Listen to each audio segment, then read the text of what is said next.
Welcome back to the Deep Dive. Today we are doing something a little different. We are not waiting in the shallow end of safe topics.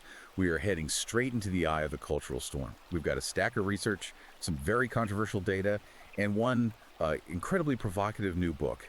We are going to unpack a topic that most mainstream outlets are absolutely terrified to touch. But before we get into the trenches, and believe me, we are going deep today, do me a huge favor. Hit that like button and subscribe. If you want us to keep bringing you these deep dives into the texts that are shaking up the status quo, we need your support to keep the lights on. So lock it in. And shaking up the status quo might be an understatement for today's text. We're looking at the Manosphere Messiah. He is Outstanding, You Are Shit, and Women Choosing Spinsterhood by Conrad Riker. Yeah, even the title pulls no punches. And look, having read through this, I think it's important to frame this correctly right off the bat. Riker isn't positioning this as your standard self-help book. He explicitly calls it a war manual. He describes it as a manifesto for the modern man who feels like the ground is just shifting beneath his feet. Exactly. And to understand the book, you have to understand who Riker is writing for. This isn't really for the general public who wants, a soft, easy read. This is a deep dive specifically for men's rights activists, the red-pilled, and men who feel that modern society has effectively declared war on their biology. Riker is arguing that what we call progress has actually been a systematic dismantling of masculinity, and he's brought the receipts to prove it. It is ultra-long, incisive, and honestly fascinating, regardless of where you stand. It challenges pretty much everything we're told to believe about gender, history, and society. Yeah. If you want to get the full war manual experience, and we can only cover so much in our time here, you need to check this out. It's on Amazon Kindle or Google Play Books right now. It's dense with data. Yeah. So let's look at the roadmap Riker lays out. He covers the biological imperative of male leadership, the idea that our institutions, schools, churches, universities, have been captured by feminist and Marxist ideologies, and the massive economic fallout of abandoning traditional gender roles. Let's start with biology, because this is really the foundation of Riker's entire argument.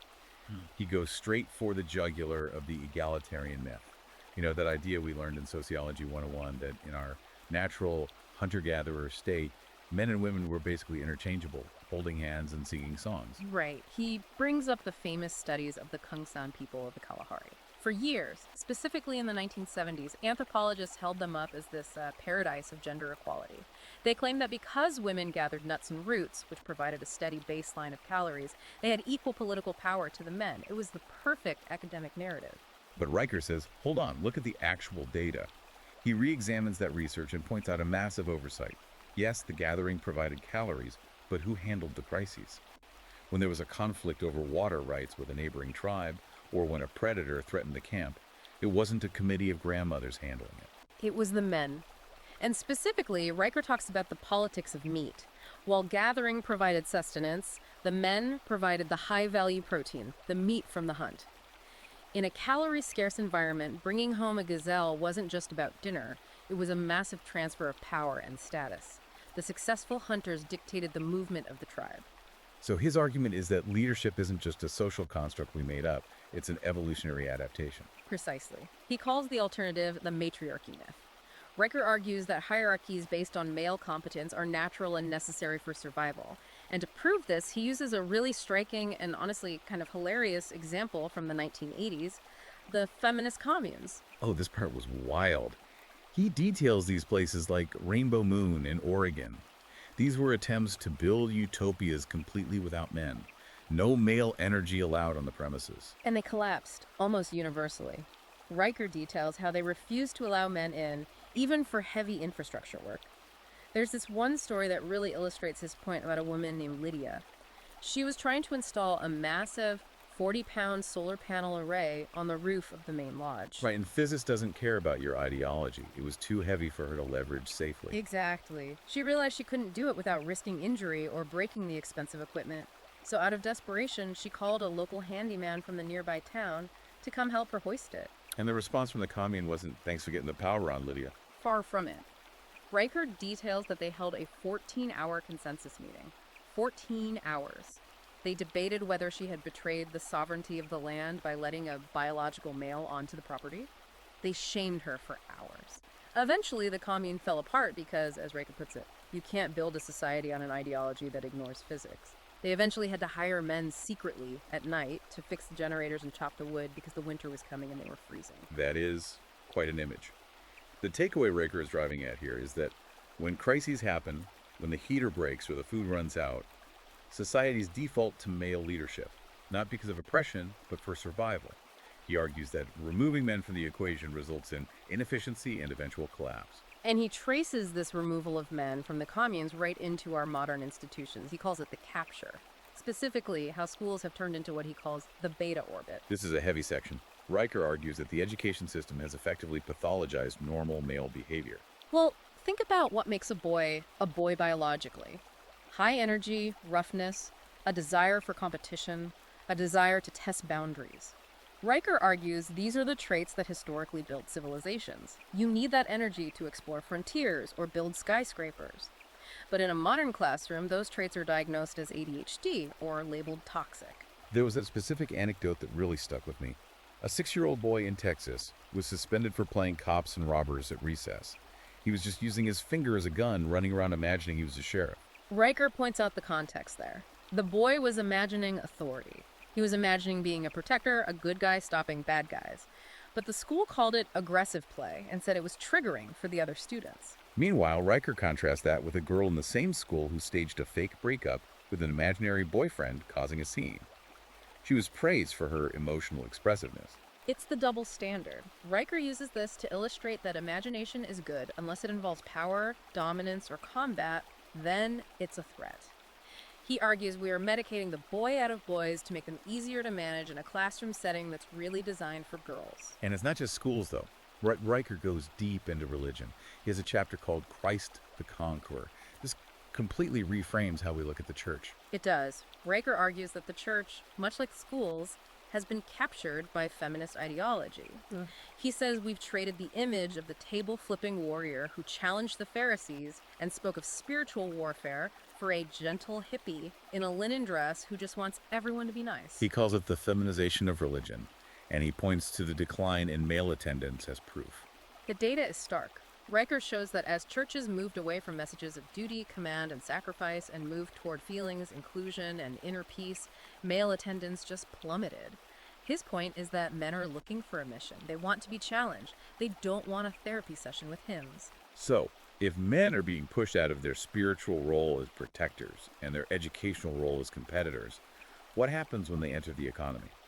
Riker has a theory called the red pill economy. This is where he connects the culture war to your wallet. Riker argues that feminism didn't just change the workplace vibe, it fundamentally broke the middle class. It's a basic supply and demand argument. Explain that for us. Riker posits that by doubling the labor supply entering women into the workforce en masse over a very short period, we drove down the value of labor. Wages stagnated because there were suddenly twice as many workers competing for jobs.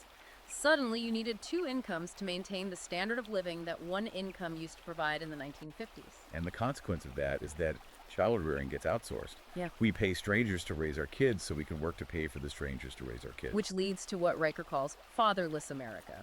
He throws some grim statistics at the reader here. He correlates fatherlessness directly with crime, drug abuse, and incarceration. He argues that in many communities, the state has effectively replaced the father.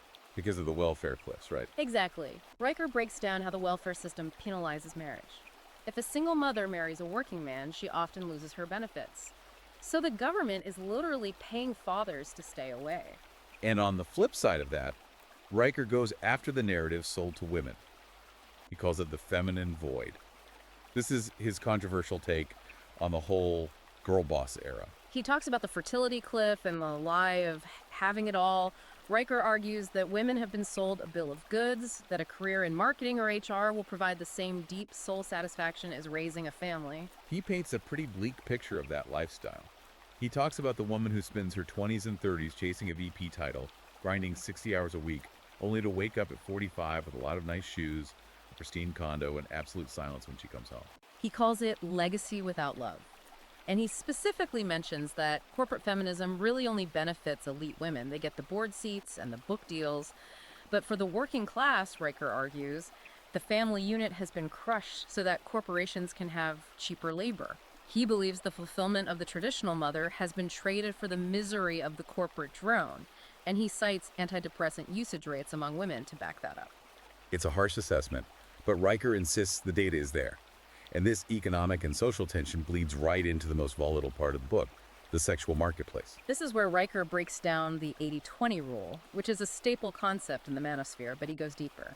Yeah, he says on dating apps, it's not even 80-20 anymore. It's more like the top 80% of women are competing for the top 10% or even 5% of men, while completely ignoring the vast majority of guys. He discusses the invisible mode feature on apps like Tinder. He notes that a huge percentage of women use features to browse without being seen. Riker interprets this as the ultimate hypergamy. Women want to shop for men-like products without the accountability of being shopped for in return. It creates a hyper-competitive, incredibly hostile environment for the average man. And this leads to the double bind. I found this concept really interesting because it explains so much of the confusion modern guys feel. It's the trap. Riker says men are told by society, by the media, by their teachers, even by their mothers, to be vulnerable, soft, and nice. But Riker argues that biologically, women are repulsed by male weakness in a mating context. So if a guy acts nice, he gets friend-zoned or rejected as boring. But if he takes charge and acts dominant, He's labeled toxic. That's the double bind. You're punished for your biology, but rejected for suppressing it. Riker asserts that toxic masculinity is just a weaponized term for traits that are actually essential for survival aggression, risk-taking, stoicism. He says society relies on these toxic traits to build the roads, fight the fires, and defend the borders, but then demonizes those same men in the culture pages. and speaking of demonizing, he pushes back hard against the idea of male privilege. I think this is one of the strongest data sections in the book. He calls male privilege a statistical smokescreen. He lists the counterarguments. Suicide rates are 3.6 times higher for men. Men make up 92% of workplace fatalities. That's a staggering number. 92% of the people dying on the job are men. Homelessness is overwhelmingly male. And of course, men are the primary victims of war. He calls it the glass cellar, right? We talk about the glass ceiling for women, but we ignore the glass cellar where millions of men are trapped in dangerous, dirty, or despairing situations. Exactly. His point is that while a tiny percentage of men are at the very top, the CEOs and politicians, the vast majority of the suffering at the bottom is also male, and society has zero empathy for them. So we've painted a picture here. The biology is denied, the institutions are captured, the economy is rigged against the family, and the dating market is a minefield. What is the solution? Riker doesn't just complain, he offers a strategy. He calls for rebuilding the tribe. He talks about the brotherhood code. Riker argues that men have lost their exclusive spaces. Lodges, scouts, male-only clubs have all been forced to integrate or have shut down. He says men need to rebuild them, underground if necessary. He gives a specific example of the Iron Tribe in Austin, Texas. This isn't just a gym. No, it's a ritual. This is a group of men who meet at 6 a.m. to lift heavy weights. But the key detail Riker emphasizes is what they don't do. They don't have therapy circles. They don't check in about their feelings using I statements. They don't pass the talking stick. Right. They hold each other accountable through physical exertion and shared hardship. If you're late, the whole group pays for it. Riker argues this builds a bond that vulnerability never can. It reconstructs that hunter-gatherer reliance on one another. And he also has a very serious warning about what happens when men don't do this, when they try to play by the nice guy rules. He brings up Elliot Rodger, the Isla Vista shooter. It's a chilling section, but crucial to his argument. Riker obviously isn't condoning what Rodger did, but he uses him as a dark warning. He argues Rodger's what happens when a man believes the lie that being nice, polite, and compliant entitles him to love and sex. Rodger thought he was following the rules, and when the reward didn't come, he snapped. Exactly. Riker's message is stop trying to negotiate desire, stop trying to be a good boy, hoping for a treat. It doesn't work, and it leads to resentment and rage. Men need to build actual value, competence, strength, resources, not just seek approval. That leads to his final chapter, the call to lead. He says men must stop apologizing, ignore the woke cathedral, as he calls the university and media system, and embrace the role of provider and protector. He emphasizes that this leadership isn't about asking for permission. It's about stepping into the vacuum. He says, look around. Families are failing. Communities are fragmented. If men don't lead, nobody else is going to fix it. Which brings us to the end of the book. It's a heavy read, packed with anger, but also a very specific kind of hope for his audience. Riker leaves us with a final provocative thought, an ultimatum, really. He says, civilizations collapse when they run out of children and strong men. The choice, in his view, is between leading without apology or extinction. It's a stark choice. Leading without apology. If you want to dive deeper into these arguments, and believe me, we left a lot on the table, specifically regarding the legal bias in family courts, you need to follow the author. You can find him at Conrad Recker on Twitter or X, and check out his Substack for the uncensored content where he really lets loose. And again, this is a dense text. If you are interested in the history of how institutions shifted or the specific data on the sexual marketplace, you should go to the source. Absolutely. Go to Amazon Kindle or Google Playbooks right now and buy the Manosphere Messiah. Whether you are looking for answers or just want to understand the manual that thousands of men are reading right now, it is an essential purchase. It's an ultra-long, incisive read that you won't be able to put down. It challenges pretty much every assumption of modern culture. And that's what we do here. We look at the ideas that are shaping the conversation, even the ones, especially the ones that the mainstream ignores. Thanks for listening to this deep dive. Make sure you like and subscribe so you don't miss the next one. We'll see you then.